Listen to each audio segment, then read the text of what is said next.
Hey guys, Palsteron here, and today let's talk about my Winter Orb Omni Ascendant. After conquering the Atlas with EA Ballista, I wanted to get a build that is more geared towards mapping and farming some currency for Mage Blood.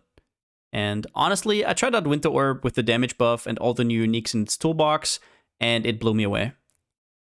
This build revolves around the unique amulet Omniscience, which converts all your attributes to a new stat called Omniscience, and gives you a huge amount of penetration and elemental resistance in return, depending on how much of that Omniscience you have. Not only is this item completely insane, it also makes some fringe uniques like the Blackstone Crest into a best-in-slot item. With all the elemental resistances we're getting, we can circumvent the downside of the Annihilating Light unique staff and make use of a staff that currently goes for 1 chaos while beating out mirror tier staffs in terms of damage. Not only that, but both Omniscience and the Annihilating Light both scale our Herald of Ice explosions, giving us a lot more coverage and MTX goodness. In terms of defenses, we're reaching 35k armor with Molten Shell, 100% spell suppression, endurance charges, as well as around 4k life with 2k energy shield, complemented by Corrupted Soul. For Mapper, this build has everything I could have hoped for. It's fast, it mostly plays like an auto bomber, has fun explosions, and I'm not really dying and currently on level 99, hitting level 100 soon just by mapping. With that being said, let's get into the build portion of the video. Alright, so before we get into the spicy stuff like items, gem setups, etc., I want to quickly talk about a little bit of the basics about Winter Orb, how it actually works. And I also want to talk about Crystallised Omniscience, because there's a lot of misconceptions with how this amulet actually scales. So I want to kind of put those aside. And before that, we want to talk about our main skill, though, which is going to be Winter Orb. But before that, if you want to see me make these builds live, or if you just want to have a place to hang out while you play yourself, or you want to ask questions, check me out on twitch.tv/Palsteron. I'm usually online 5 to 6 times a week. But yeah, let's get into Winter Orb. Now, at its core, the way this skill works is it is a channeling AoE projectile skill, and I'll show you how it looks like. So basically, your playstyle will be you channel it up. It has up to 10 stages. If you have the Helm enchant, up to 12 stages. We do not.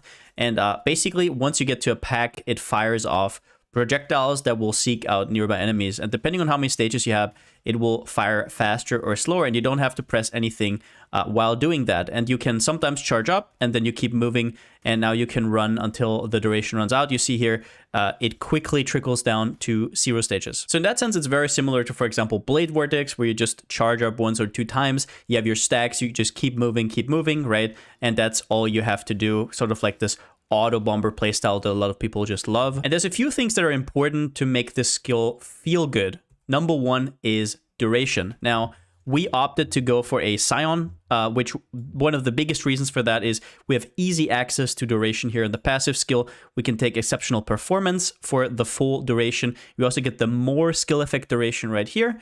And we also get a Unnatural Instinct, which will give us 20% skill effect duration. And basically what that allows us to do is we can, once we are on 10 stages, it takes longer. You can see here 7 seconds. It takes longer until we have to charge again, because even depending on your gear, even on 1 charge, you can clear packs real easily. Now, the stages are still really important, because the more stages you have, the faster you will fire. And basically what the gem here says is increases and reductions to cast speed also apply to projectile frequency. So if you scale cast speed, that means the projectiles fire faster, right? But on top of that, per stage, you get 15% increased projectile frequency. So that means at 10 stages, that would be like having an extra 150% cast speed, which is obviously crazy, which also means that the more duration you stack, the more consistently you will be in the higher stages. But then on top of that, you have the line here with 150% more projectile frequency while channeling, and that's basically just that while you're bossing, you're going to be standing there and actually channel. And that's not increased cast speed, that is like more cast speed on top of everything else that you have. So it's basically more than doubling your DPS. So at bosses, you always want to stand here and tank. That's also why you kind of want to have a little bit more defenses in a build than maybe in some other auto bomber builds. Now, another really important part that you have to understand about Winter Orb is that the projectiles can actually overlap. So the next important thing is AoE. The more AoE you have, the more they will overlap. And that's basically why we're going all in on like all the AoE that we can get, which in turn not only increases our single target damage because we overlap more, it also makes our Herald of Ice procs a lot bigger. What you've seen in the intro, the chains that you get, that is because we have so much AoE. And basically, if you look here, you can see that every projectile here has like an AoE, and the more AoE you have, the more these will overlap against bosses. One thing to note though is that against bosses, you don't want to stand directly next to them because it has kind of like a room here where it doesn't fire. So it's kind of like a circle around you where it just doesn't fire, and it only starts firing right there. So if you're standing right on top of the boss, a lot of the projectiles will actually miss. So have a little bit of distance to them. And the last thing that you want is projectile speed, and that is just because otherwise it feels really, really bad to play, right? You don't want to wait till a pack dies. You want to have it basically hit instantly. That's what you want. You don't want to go back and have to loot to like backtrack to loot, right?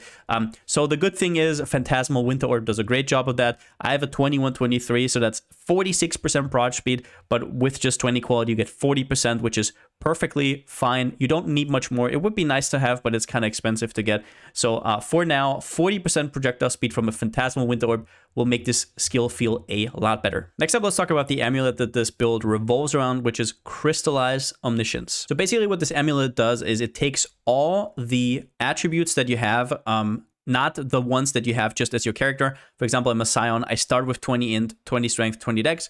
Those will always stay. But all the added attributes that you get from anywhere are going to be transformed to Omniscience. And if you're wondering, you can always look up your Omniscience in the MISC tab right here under your character. Right now it's 1668. And let's see what this Omniscience actually does. So number one, every 10 points of Omniscience gives me 1 all-res and 1% elemental penetration, which is completely outrageous, right? If you look here, that means that I get 166 elemental penetration, just as like a comparison. A support gem would give you like 35 or something. So that's like out of this world, right? And number two, it gives us 166 all-res. So that means your penetration is basically completely saturated. You don't need anything else, no support, no nothing. And your res is probably going to be almost capped immediately just by wearing this item. It does have a few downsides though, because as you can see here, our strength, intelligence, and dex will go down. We will lose all those attributes. So we can't do stuff like, for example, Mage Bane or Iron Will, right? Those are not possible anymore because we don't have those attributes anymore. And as well as that, you lose a ton of strength, right? A ton of life from strength, right? You can lose accuracy if you're like attack-based build. You lose a ton of accuracy from not having dex. You use some energy shield, some mana. So there are costs to this. But the upsides are usually just so crazy that you don't even care about that. It's just like a drop in the bucket, right? Now the last line here says, attribute requirements can be satisfied by 20% of Omniscience. Now people always ask me, wait, do I want this to be high or do I want this to be low? So the way it works basically is that, for example, let's take an item that needs 100 strength, that has 100 strength requirement, right? So with this current roll, 20% attribute requirements can be satisfied by 20% of Omniscience. That means I would have to have 5 times that, right? Because only 20% of my Omniscience actually counts for that. And the way you calculate that is you type in the 100 from the strength requirement divided by whatever is here. So 20%, 0.2, and you come out to 500. Now, if you had a higher roll, for example, 25, you would do 100 divided by 0.25. And there you go, you only need 400 Omniscience. Now, in the grand scheme of things, if you scale your build correctly, you will never have any problem with any attribute. I'm just saying this in case you do something crazy, like a chest that has like 500 strength requirement for some reason, right? But otherwise, you should be good with whatever roll, but I would go for at least 20%. Now, there is some things to know about Omniscience because it's not as intuitive as you think it is. So, for example, if I get plus 20 to all attributes, right? Plus 20 to all attributes from some kind of source, that is still only 20 Omniscience.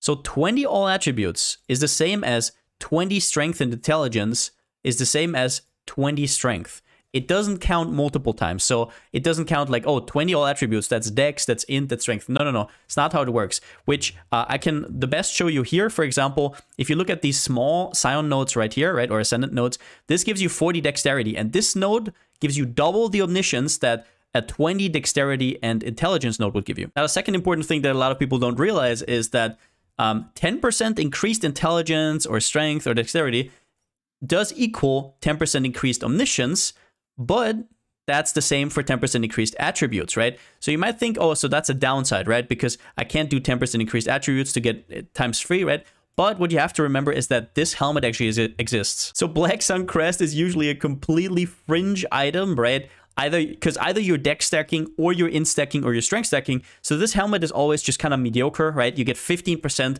and the other ones are like, pretty okay. But in this case, this helmet here gives me 15% intelligence, 14 dexterity, and 12 strength. And that equals 15 plus 14 plus 12 gives us a total of 41% increased omniscience. So sources of increased strength, dexterity, intelligence, very, very good. Sources of increased attributes, not that great. It does the same as if it was just one of the 3 attributes. Now, the nice thing about getting so much elemental resistances is you can actually make up for some of the weaknesses of some of the more crazy uniques that they introduced this patch. For example, Annihilating Light. Now, I just want to point out that this is reduced, not minus resistances, right? So for example, if I have in total 200 all resistances, it's not minus 60, right? That would be 140. No. It is 200 times 0.4, right? So it reduces our 200 to 80 res. So this downside is very, very hard to come by, but at the end of the tunnel, there is deal triple damage with elemental skills. Now, if you can get through that downside, what are you looking at is a staff that is currently sitting at 1 chaos that beats Mirror tier plus 5 staffs, which is completely outrageous. And not only that, but it also scales your Herald of Ice, which usually is pretty hard to do, right? Spell damage doesn't count for it. You would have to scale like, it doesn't have any base crit, right? You have to give it base crit. So this just straight up tripling the damage of your Herald of Ice is also just the icing on top. Now, as for defenses on the build, this is a mapper. So if you like Glass Cannon playstyle, you can probably get double the damage that I have, but I wouldn't be on level 99 right now. I reached this only by leveling, right? It's so much fun, and at the same time, I don't really die, right? So I really like to still be tanky in a mapping situation because I like to get levels. Once I'm level 100, you can always reconsider, right? But I'm rocking 100% spell suppression right now. On top of that, with the Flask up, we have 35,000 armor, and then we have a little bit of block down here. It is nothing to write home about. That's just the implicit from the staff. Now, as always, we complement that armor by using a Molten Shell, just to get even more defenses in. And then we also get endurance charges from a small cluster jewel right here with Enduring Composure. As for our EHP, we have 4.4k life and 2.1k energy shield. So around about 6.5k, which is really, really solid, right? And the way we regenerate is, number one, we are a Scion, and we are taking the Slayer Ascendancy. This is with the new jewels, right? The Forbidden Flesh and the Forbidden Flame. So we have it here. Allocates Slayer, right? And that gives us Overleech. So we basically, with the glove, we have 0.4 of cold damage leech this life. So that basically keeps us at full life all the time. We are using a Glorious Vanity Jewel here to get a little bit more energy shield going. And it's also nice because Corrupted Soul makes it so 50% of non-chaos damage taken bypasses energy shield. Basically, that is always an upside. If you think about hybrid builds, usually they get hit, and before the life gets even touched, all the energy shield goes down to 0, and then you basically are only left with your life, right? But in this case, half of the damage goes to your life, which is always regenerated by your Overleech, so you don't take that damage, basically. It's immediately regen, right? And in terms of energy shield regen, that is a little bit more tricky. As always, we do have the 1% of elemental damage leech as energy shield, so that gives us around about like 10% of this, right? 210 regen per second, which isn't enough on its own, so I also went for Zealot's Oath together with a level 22 vitality. As for Pantheons, I currently go for Soul of Venaris. It's a little bit more move speed, physical damage reduction. It kind of has a little bit of everything. But what I would definitely say is that you can go for Soul of the Brine King if you need the Cannot Be Frozen and the reduced effective chill. Right now, I cannot be chilled, I cannot be frozen because of my boots, but I know these can be quite expensive, so if you're more on a budget, definitely go for Soul of the Brine King. Now, in terms of small Pantheons, there's two choices. If you don't have any source of bleed immune, definitely go for Soul of Ralakesh, which I don't have right now. You probably should get, though, to be honest. As well as that, just a little tip, in case you have Searing Exarch influence on your maps, definitely go for Soul of Aberrath for the burning ground immunity. Now, next up, let's talk about Ascendancy, and I actually went for a Scion or a Ascendant. Now, your first question might be, why not Occultist? What's happening here? Now, the number one reason why I don't go Occultist is because two of their nodes are actually not very good with Omniscience.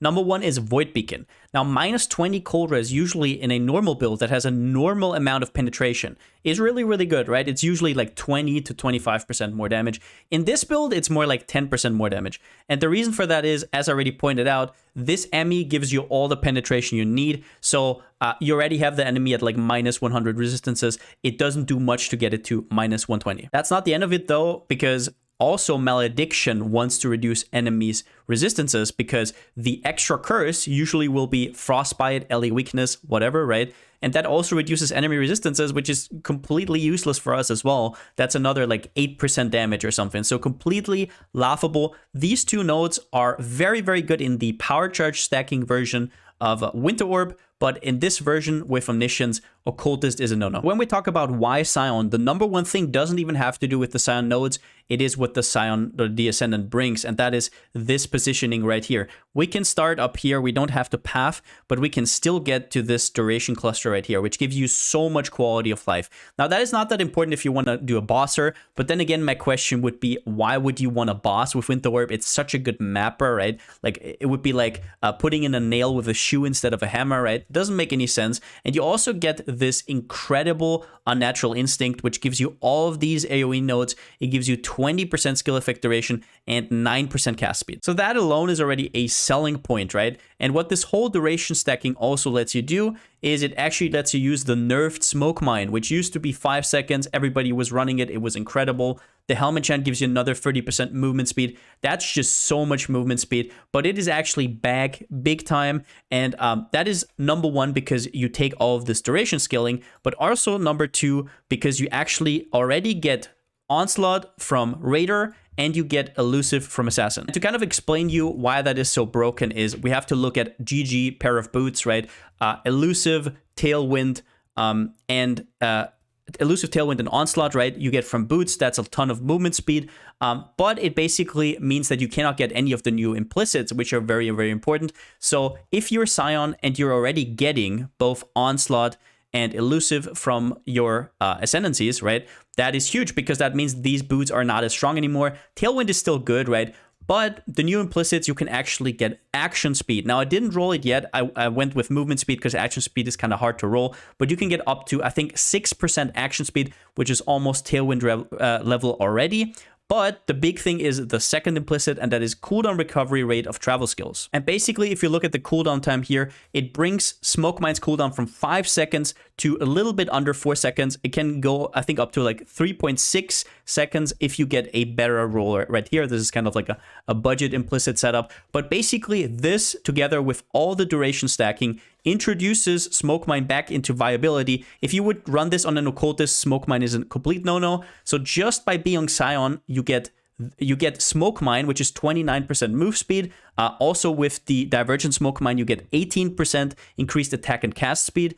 And on top of that, you're also able to run the Helmet Chant, which is another 30% movement speed for a total of 59% move speed. But with that out of the way, it doesn't end there, right? Raider gives you perma-phasing. That is crazy, right? That is like having a phasing flask with a Mage Blood on. It's always on. It's the biggest quality of life ever. You also get perma frenzy charges also against bosses. You have perma onslaught. You get 10% increased movement speed and suppressed spell damage. This is probably the best Ascendancy overall. It just has everything you want. You would not be able to get spell suppress capped, and that is also one of the reasons why running a non-influenced boot is really, really nice. There's zero chance you get spell suppress on a influenced boot, right? Because you need all your suffixes for onslaught, tailwind, and stuff like that. So that gives you the opportunity to even reach that 100%. And on top of that, we chose Assassin. Now the base crit chance is really, really strong because it also increases the base crit chance of your Herald of Ice. You get power charges, you get elusive, overall incredibly strong. And then the third question is, do you want to go Deadeye, which Deadeye gives you one additional projectile, right, which is nice, and it gives you Tailwind. But honestly, I went with Slayer because Overleech is just so nice for the feel of it. It's just like perma 20% regen. It is incredible. You also get Calling Strike, and while mapping, you also get 30% increased AoE. Plus, as a little sprinkle on top, Scion also has 5 extra passive points, right? So it makes pathing easier. And a little bit at the end, also all of these attributes actually directly convert into Omniscience. Now, next up, let's talk about items. Annihilating Light is by far the best in slot for this build. It triples our damage. It is completely outrageous. Now, do be sure that you actually get a good reduced elemental resistances roll. Even 1% here can mean that you need an extra 2 or 3% elemental resistances, right? So be sure to check that you're actually going to be capped by a roll that is as good as possible. As for helmet, Black Sun Crest can definitely be beaten by a rare helmet if you want to be more defensive. Also, if you need spell suppression. I think I have still have my old helmet somewhere here. Yeah, it's this one here. I basically rerolled this and got 55 dex, 55 int, 18 spell suppress, which is I think T2, and then I also got life on it. These are actually quite easy to roll with the new currencies because you have so much leeway with, you can slam and these cost like 5C each. You can annul, targeted annul, and these cost like 4C each or 5C each, right? So you can make a better rare helmet, but at the start, I would just say slap this on. It's also gonna make everything just way easier. As for helm enchant, I would say if you want more damage, go for Winter Orb. I'm building a mapper here, so the 30% movement speed is unbeatable in my opinion. You can still go for a Winter Orb enchant if you really want to. You can also help out your mana reservation with like Determination or Hatred, right? Now, Omniscience, next up, I have some fancy corruptions here, which aren't even that great, but basically you want on counterweight as an anoint, which is this node right here. And yeah, it just gives you a lot of crit. And other than that, we already talked about this in the intro section, so definitely check that out if you haven't already. As for my chest, I just wanted to do something fancy and actually got this one pretty early. I think I paid like 22x for the base. Right now, it just went up like crazy. This drops from Flawless Chayulas, very rarely though. So it's very hard to get and not really that big of an upside. It does give you 100% global defenses, which is a lot of armor. But in hindsight, if this was at current prices, I would never get this. I would straight up just get a Brass Dome. Now, the nice thing about Brass Dome is the downside isn't really a downside if you think about it. Like, Crystallized Omniscience already takes away all your strength. So strength not providing any extra life is actually no downside, leaving you with only upside. And this chest, as we all know, is completely bonkers. It gives us so much armor. It gives us so much max risk. It makes it so you cannot be crit or you take no extra damage from crit, basically. It is completely bonkers. So this chest, like getting something like this would be like the very last thing I would get. Now, in terms of boots and gloves, number one, the implicits are very important. Now you can get up to, I think, 6% action speed, which basically influences your cast rate or cast speed and your movement speed, right? Which is very strong. I only have movement speed on right here, right now, but that would be the GG. It's kind of hard to roll for. And then you have the cooldown recovery rate of travel skills. I already told you in the Scion section that this is basically insane because of Smoke Mine. As for the glove implicits, I would highly recommend getting Unnerved. It doesn't matter how high the chance is, you fire so much that enemies are always going to be unnerved, and that basically just gives us an extra, like enemies take an extra 10% more spell damage. And you want the Cold Leech. Now, if you have the Cold Leech somewhere else, I don't know where, like from the passive tree or for some kind of item, you don't need it here, then you can, for example, go for cold exposure instead of corrosive elements, and then you can cut corrosive elements, whatever you wish, right? And basically, the way you craft these items, if you want to craft them yourself, so you can obviously also buy them, is with essences. Now, I can't give you a full crafting tutorial on these, but the TLDR is you're using essences that give you a good suffix, for example, chaos resistance or any of the stats, right? It doesn't matter which ones. And then you try to get your suffixes to a state where you hit spell suppression. And if you have like an open one, you can always manipulate your implicits in a way so you can just Eldritch Exalted Orb, Eldritch Orb of Annul, right? You have so many ways to influence your item this patch. If you don't know how to craft with these, check out Grimbro and Elishar. They've made very good videos on those. You can always also buy the items. It's probably going to be easier if you have no idea how to craft. But basically, that's how you would make the suffixes. And once you have your suffixes filled, you can either do it like me and you have like Fractured Life, or you can Reforge Life with Harvest. Suffixes cannot be changed, right? But what I did on this boot here in specifics, because the cannot be chilled and movement speed is very important. So what I did here is I went for Fractured Life, right? And then once I had my suffixes done, all I had to do was suffixes cannot be changed, and put a Veiled Chaos Orb on, right? And then I had a Veiled mod on top of the life, and you just do that until you get movement speed and cannot be chilled. I think it's around about a 50-50 chance. Now, as for rings, now you can actually roll up to 16% cast speed on them, which kind of makes up for our staff not having any cast speed, which it normally would have like 30-ish%. Well, we get those back on rings now, which is super nice. And also, you want to get as much dexterity, strength, or intelligence as possible. Like I said, all attributes doesn't really do much. You want the flat to normal attributes. Also, vermilion rings are really, really nice, but you will have to craft these yourselves. So be careful of that because they don't drop as often, right? If you just want to buy a random one, you're probably going to have to buy something with resistance in the implicit. Percentage life is just nice because your energy shield actually scales off of your life because you have 50% of maximum life is extra maximum energy shield here. And if you do not run a brass dome, you also get another 10% here, but that's more for min-maxing. Do make sure though that you have open prefixes so you can craft channeling skills, have -3 to total mana cost. My Winter Orb right now costs 2 mana, which is super easy to manage, but it costing 8 mana is a lot worse. As for belt, I don't think I have to tell you what to do if you have a Headhunter or a Mage Blood, but in case you don't, the easiest way to get a good replacement is a synthesis belt with any percentage in here. You also have to catalyze it, which I completely forgot. It goes up to 18%, right? Basically, what you want to do is, once again, you spam some of these essences until you hit strength, right? Strength you can only hit strength on belts normally, so you have to use either the int or the dex essence, and then you get the other one. If you also get high life, that's even better. I just threw this on real quickly. As for flasks, #1 Dying Sun is incredible in this build. Not only does it give you 2 additional projectiles, it also gives you increased AoE, which will also make it so you hit more of your projectiles. They overlap more against single targets, right? Just huge. It also gives increased AoE to your Herald of Ice. Now you have Granite Flask, which scales incredibly well, right? You have a Quicksilver Flask, which makes you faster. Diamond Flask gives you more crit. And Silver Flask at the end, this is kind of a flex slot. You can also go for Basalt Flask. I just wanted to have a little bit of increased damage on top, and I didn't really know what else to do. Also, while you stand on a consecrated ground, you get a little bit of extra regen, which is nice. As for suffixes, now prefixes, I would get as much charges when you're hit by an enemy, which is really, really strong. I have this on basically everything here. Flagellance is just incredible overall. Now, for suffixes, I went for cast speed on one of them. Reduced effect of curse is nice if you're mapping. Here, I think I have, more movement speed, obviously, and the increased armor. And as for enchants, I have used when charges reach full on all of them, and that is simply just because I want to map with this build. If you're bossing for some reason, which, like I said, doesn't really make much sense, this is a mapper, but then you should not get these enchants. Next up for our gem setups. #1, our main skill, Phantasmal Winter Orb. Phantasmal is important because it gives you proj speed. It is by far the best quality. Go out of your way to buy this one. Now, other than that, we support it with increased critical damage because we're kind of starved on crit multi.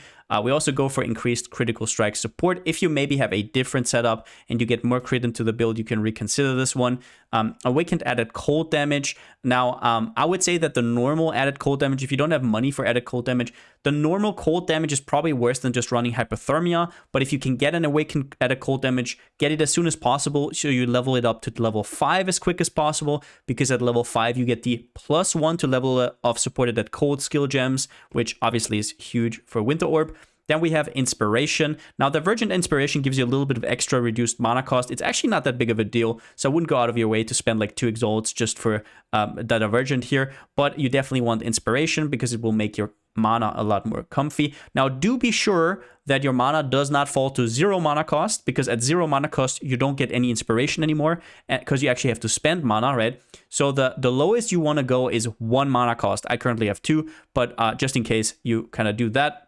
And then I have Awakened GMP. Obviously, the extra projectile is nice to have. Is it 17 Exalted? Nice? Probably not. So this is something that you want to upgrade a little later. As for our aura setup, we have I have 2 Enlightened 3s. Yeah, I cannot afford Enlightened 4s at the moment, but probably soon. As soon as I can afford level 4 Enlightens, the whole setup will probably change a little, because I want to get in Defiance banner for a little bit extra armor. Right now, I just can't, right? So I have a level 3 Enlighten with Hatred, Vitality, and Determination. Now, Hatred is really important because of our Watcher's Eye to get the base crit. We're going to talk about that in the passive tree section. But Vitality, once again, huge with Zealot's Oath to give you a little bit more sustain on your energy shield, and then Determination, basically a no-brainer for a lot of builds out there right now. Then our second Enlightened setup is actually the Herald of Ice, and we have Herald of Ice supported with Ice Bite and increased crit strike support. And the reason for that is that naturally, Herald of Ice has 0 crit chance, and we have a lot of increased crit. So it would be a shame if you don't actually manage to get a little bit of crit on your Herald of Ice. So let's look at the Watcher's Eye right here. We get 1.7 base crit while affected by hatred. This also counts for the Herald of Ice. Plus, on top of that, we also get 0.75 base crit from the Assassin. And then on top of that, we have the 2% from the increased critical strike support. So that is very, very nice. And the reason that's nice is because if you crit, you can freeze. So what happens is that if one of your Herald of Ice procs freezes the next enemy, it can chain and chain and chain on. That is what you saw in the intro. And without any crit or any chance to freeze, you cannot do that. So it's very important. And the second thing is just Ice Bite. This is basically just a little bit more frenzy charge sustain and a little bit more damage on the Herald of Ice. To be fair, you could also just spec into the Cold Mastery here, which gives you a frenzy charge when you shatter an enemy. Palsteron from the future here. Something important I forgot to mention is that you want to have your aura set up with your 3 most expensive auras, which is going to be Hatred, Vitality, and Determination in your helmet setup, and that is because you have +1 level socketed skill gems from the Blackstone Crest, and that also affects your Enlighten, right? So it gives you more mana reservation efficiency and plus level to your auras. So if you're having mana problems, definitely reconsider the Ice Bite, but yeah. Now, as for a movement skill setup, we have a Smoke Mine here. Smoke Mine is incredible, and we have this with increased duration and enhance only level 3, but basically it gives us the extra quality, which is 10% increased attack and cast speed. With the enhance, it goes up to 18. Always nice to have because Smoke Mine is basically up always. And then on top of that, we also have the increased duration on the haste. So this is our foiling setup here. Both are supported by both. At the end then, we have our Molten Shell setup. And you might ask, why do I have Molten Shell on cast 1 damage and not just on left click? That is just a thing that I like to do, right? If I have Smoke Mine in my build, I like just having Detonate Mines on my left click, because that means if I right click the Smoke Mine, boom, it gets exploded immediately, which is just so nice to have, right? Whereas otherwise you would have to, I don't know, press another button, right? Like for example, Q, you would have to, like, if we put like Molten Shell here or nothing here, we'd have to do this and then press another button, which is kind of annoying if you're mapping a lot. So I would rather have Detonate Mines on left click, but that's up to you. Also do note that Molten Shell is linked to Life Tap, because otherwise you could not pay the mana cost, because cast when damage taken has a pretty steep mana cost. If you have more unreserved for some reason, you can cut them theoretically, but the same goes for Sniper's Mark and Summon Lightning Golem. They are also connected to Life Tap. Sniper's Mark is just your curse, basically. Now, the only thing that matters here is the more damage that enemies take. You cannot do anything with the split. Winter Orb doesn't work that way. It's still the best curse. It's crazy good. As well as that Lightning Golem is just a little bit more cast speed, but it dies quite a lot, so you can replace this with whatever. Also, in terms you're having a problem with your auras, right? I'll show you real quickly how you get all your auras together. Right now we have 2 Enlightens level 3. I think I talked about this real quickly before, but basically the stuff we take on the passive tree is this whole cluster here with all the mana reservation efficiency. We take this mastery here, and then we also take the Vitality has 100% increased mana reservation efficiency here. If you're still having problem with your reservations, maybe you cannot afford Enlightens, the first thing you should do is remove some of the links from your Herald of Ice. And the second thing that you can always do, if even that isn't enough, you can just remove Vitality for now, maybe get a little bit of regen on gear for now. All right, so last but not least, let's go over the passive tree. So we're an Ascendant, so we connected up to here to Assassin, so we can start from the Assassin area. Now, what we're doing in the Sign area is we're getting the duration. We're getting this duration cluster here for the more skill effect duration, as well as the increased skill effect duration. Also, make sure to path on this side here, because chances are you're going to have res problems. I'm right now pretty min-maxed. I'm roundabout at 75 res, so make sure that you have those nodes, but if you're capped without them, obviously go for the proc damage, right? So this side is very, very nice, and then you have this Unnatural Instinct here. Unnatural Instinct is very expensive, but I would highly recommend getting it as soon as possible as one of your first purchases. It gives you these 20% skill effect duration, it gives you 36% AoE, which is nuts, right? And on top of that, the 9% cast speed right here. Now, once we start at the Assassin, this is like nothing really special here, right? Now, we do have a Glorious Vanity right here because there's a keystone here and that we can fill that with Corrupted Soul. Make sure that your Glorious Vanity is has the Doriani in the first line. That means that you get the Corrupted Soul. Also, maybe if you want to min-max more, make sure that these nodes that you convert actually do something for you. Then you go up, and right here we have the Instinct Wheel. This is very important to get Spell Suppress capped. If you don't want to go for Spell Suppress, pathing up here is kind of weird, right? You can still think about it, but yeah. Now, obviously, written in blood. This one elemental mastery is really, really nice. So we get the elemental damage leech, just energy shield. If you somehow manage to get it somewhere else, sure, right? Some spell leech to energy shield, sure, then you don't have to take it. As for our cluster gem setup, so our cluster jewels, the large ones are kind of important. So there's one thing that's important, and that is that it doesn't matter where on which you get these, you only have to get them one anywhere. Number one, get one node with Blast Freeze.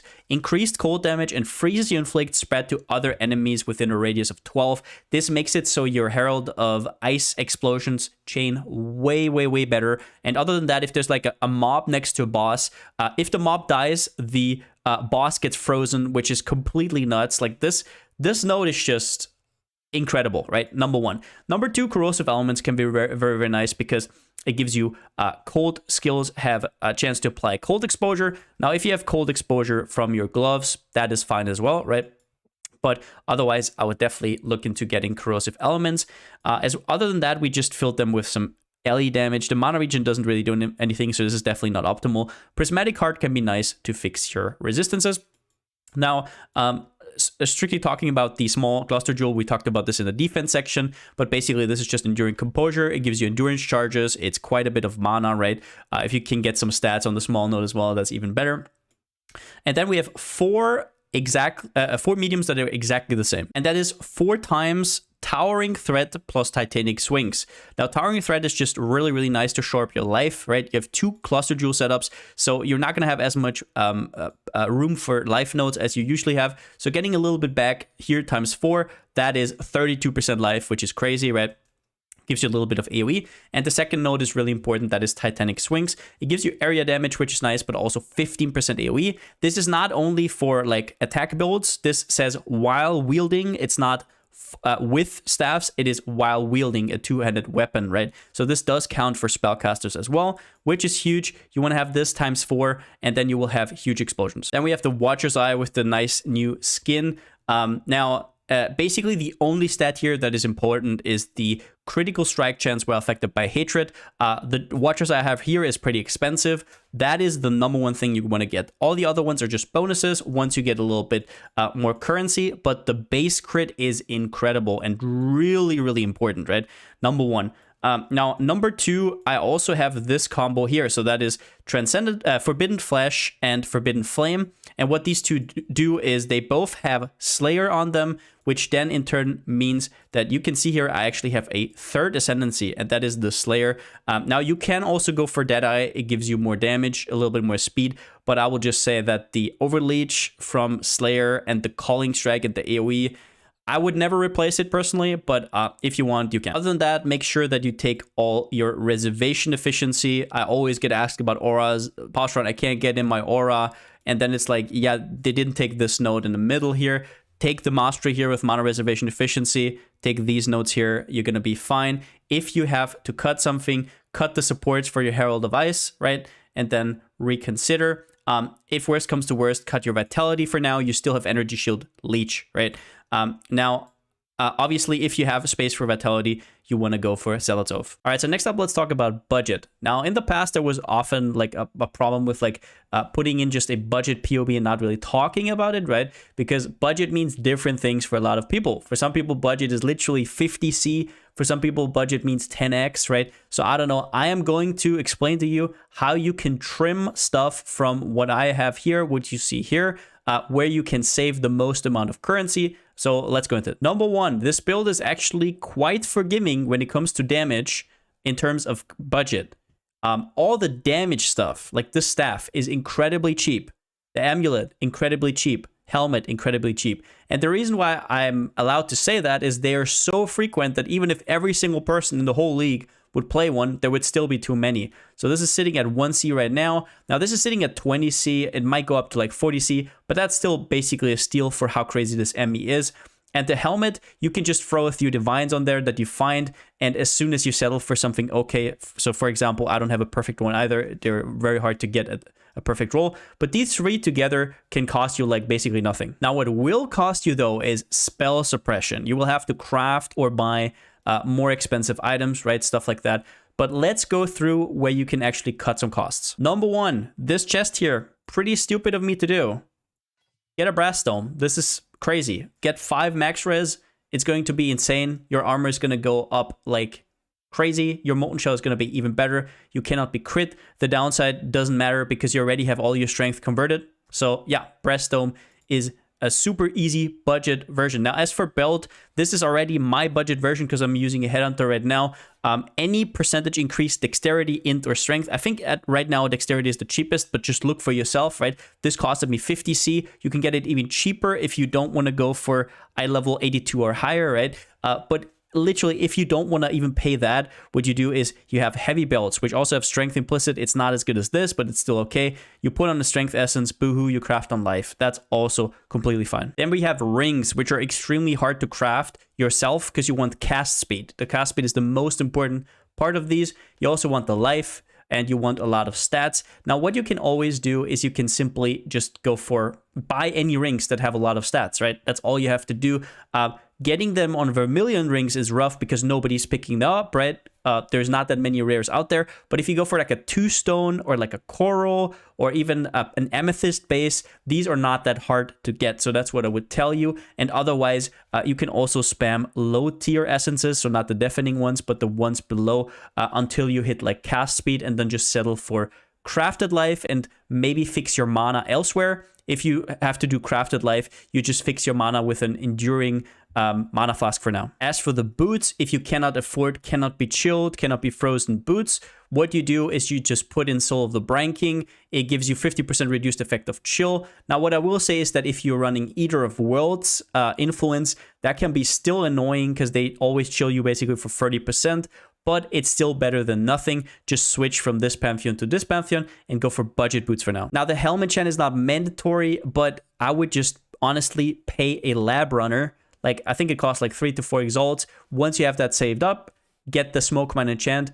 At the start, you don't need it. It just makes you faster. It makes your mapping nicer, but it doesn't increase like your character's power level. Next cost sink is Unnatural Instinct. Now, once again, disregard the implicits. They're just upsides, but basically, this just gives us a lot of quality of life. Once again, you get cast speed, you get AoE, you get skill effect duration. This is one of the first buys I would do, but it's also super expensive as of this recording. So save up for it and just buy it later. Put these points into something else for now. You can do stuff like, for example, take these 30 strength or dex nodes or whatever. They will also provide you quite a bit of resistances. Then we have the Watcher's Eye. The crit, while affected by hatred, as of this recording, goes for 4x just for that one stat.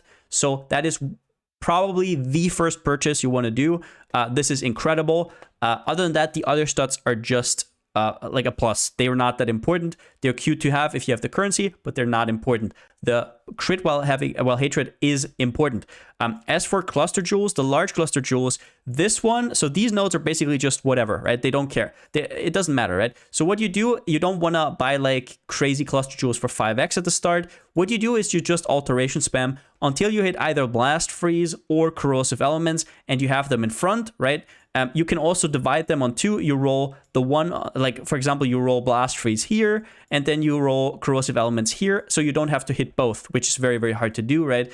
That will cost you, that will cut a lot of cost, probably like 10x or something. And then at the end, I would just want to throw it in here as well. Awaken Greater Multiple Projectiles should be one of your last upgrades. It's nice to have an additional projectile. Is it worth investing 20x? Hell no, right? Also, if you cannot put in Enlightens, if you cannot do Enlightens at all, right? Not even level 3 Enlightens, remove your links, the links from your Herald of Ice, right?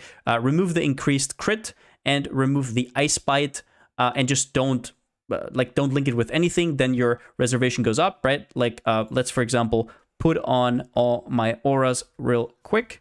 Where's the Herald of Ice? There it is. So if I remove these, right, the reservation goes down. as you can see right here. So do as you see fit. So this build on a budget is doable. You're going to be a glass cannon until you get your spell suppression up, until you get the life rolls on all of your gear, which can be hard, right?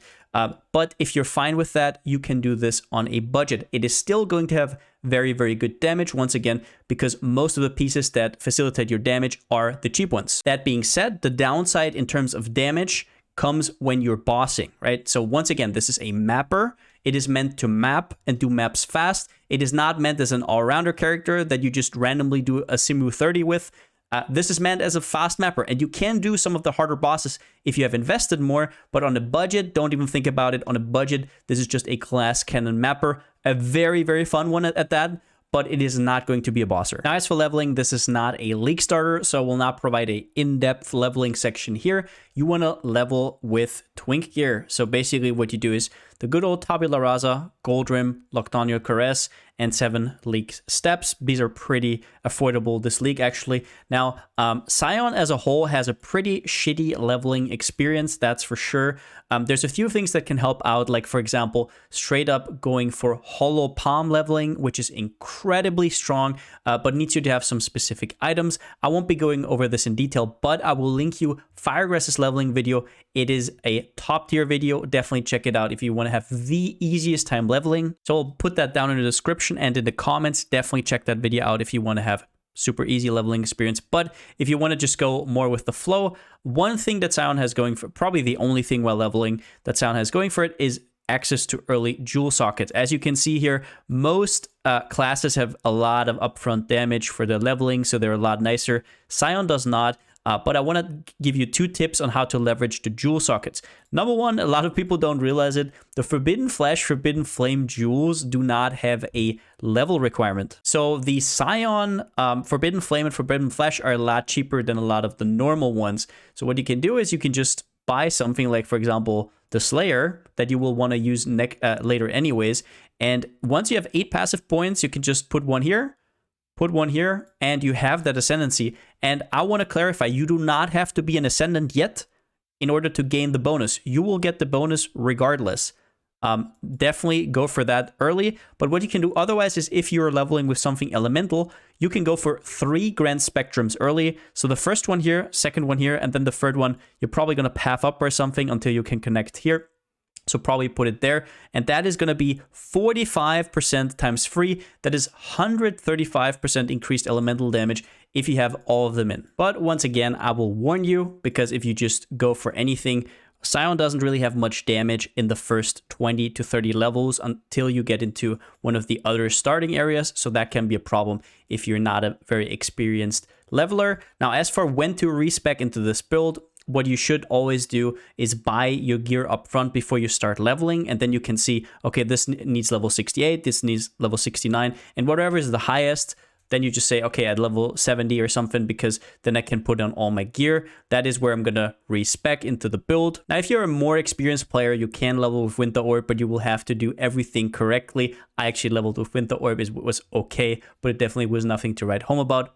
Once again, check out the Dexterity Stacker to level this build. But yeah, I hope I could give you a pretty good overview of the build, and thank you for watching. But that's it for the video. If you liked it, give it a thumbs up, and if you haven't already, subscribe. As always, a huge shout out to my Twitch subscribers and my Patreons for the support. I couldn't do stuff like this without you. Thank you so much. But yeah, this build has been incredibly fun. I'm still going to continue playing it because I'm almost at level 100, so I might as well grind there. We're just mapping, making money for Mage Blood. But yeah, once we have that, maybe we're going to reroll into something a little bit more feisty. I don't know yet. I'm definitely going to play this for a few more days, that's for sure. But with that being said, since I still don't have a slogan, see you next time.